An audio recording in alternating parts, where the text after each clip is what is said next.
Hey everybody, welcome back to the Secret Garden YouTube channel. My name is Seth and we are here in my backyard in between my garden beds. So I've got my beautiful tomato plants here, I've got my carrots over here, some cilantro, peppers, cantaloupe, loofah, you name it, some onions, really nice veggies over here. Got my beautiful setup over there, looks very nice. Okay, so today we're going to be talking about our tomato plants right here. Let's go ahead and go 43 days in the past to see what they look like when we planted them. Now, the very first step and the most important thing when you are planting your tomato plants is that you want to dig a hole as deep as possible. Now, this is an 8-inch garden bed, but I actually have this dug down about 12 inches, maybe even deeper, going into the native soil as well. Now, the reason why this is super important is because tomatoes are super special. So they actually grow roots all along their stem. So whenever I uppotted this one, which I started from seed, I continually put it lower and lower so that I would get more roots on the stem. And now when I'm going to plant it in the ground, I'm going to plant it to where it's going to be probably about right here. And what's going to happen is slowly all this stem here is going to start growing roots over time.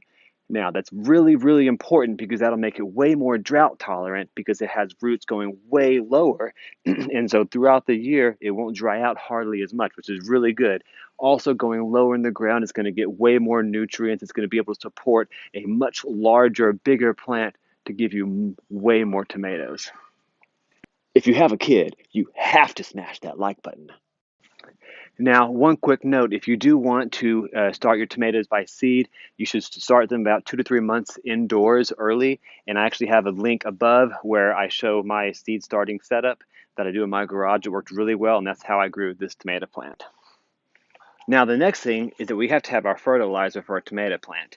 Now, most of the time I used Master Blend, which I actually ran out of, and so I decided this time to try using Trifecta, but you can try Master Blend if you want to, link below, and it works perfectly fine. It's what I've used every year. But regardless, you want to get a nice good amount of fertilizer here, and you want to put it right in the bottom. You want to put some in there, sweetie?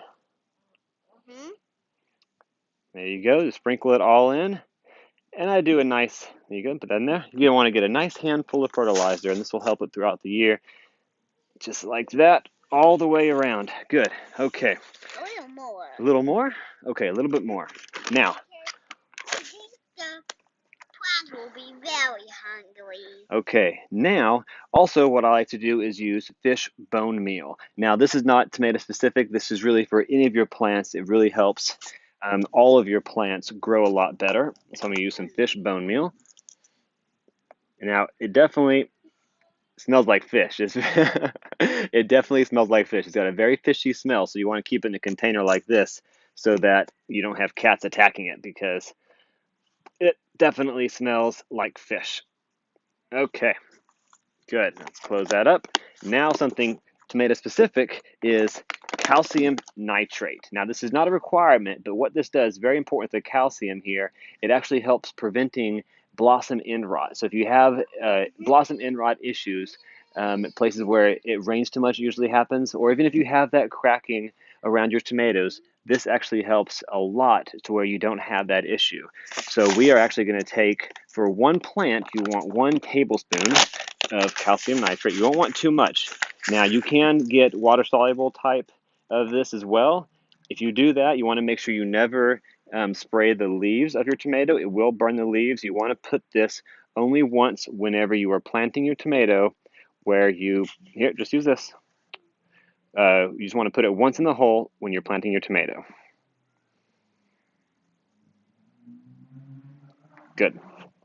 Okay, now that we got our fertilizer and our additives in there, we're just going to rough up the soil a little bit. You want to rough it up just to mix everything in and get some of that dirt in there. And now we're going to get our tomato ready. This is a traditional beefsteak style tomato. Now, you see we've got nice roots that grew all the way around the whole tomato. And this, again, whenever I pot it, put it in a bigger pot. I buried it deeper so that the stem is now all the way down. I've got roots growing everywhere. Now we're just going to toss it in, and we want to put it as low as we can So we'll have roots growing along the whole stem. Now you want to put all the dirt back in? All right, go ahead and put the dirt back in. You can do it. We want to keep it nice and straight. Now that's a good looking like button. Smash that tomato plant. Now, one quick note I will add, there are two different ways that people like to grow their tomatoes. So one is you can let the suckers grow or you can cut the suckers off. Now, let me explain what that means. In the middle here, in each crook, each V here of the tomato, you'll end up having what's called a sucker start growing from it. And this happens all of the plant throughout the whole year. Now that sucker basically becomes a whole nother plant growing off of that tomato plant. Now, if you let all those suckers go, you would have, in essence, a much larger tomato plant, and therefore you could have a lot more fruit.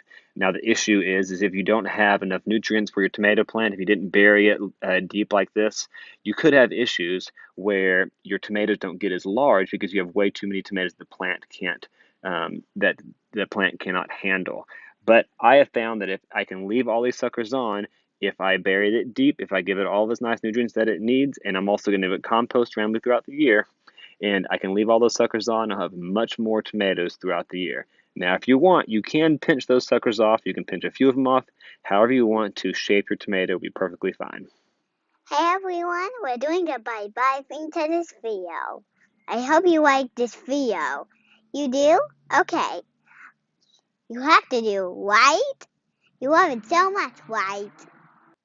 And make sure you like and subscribe to our channel.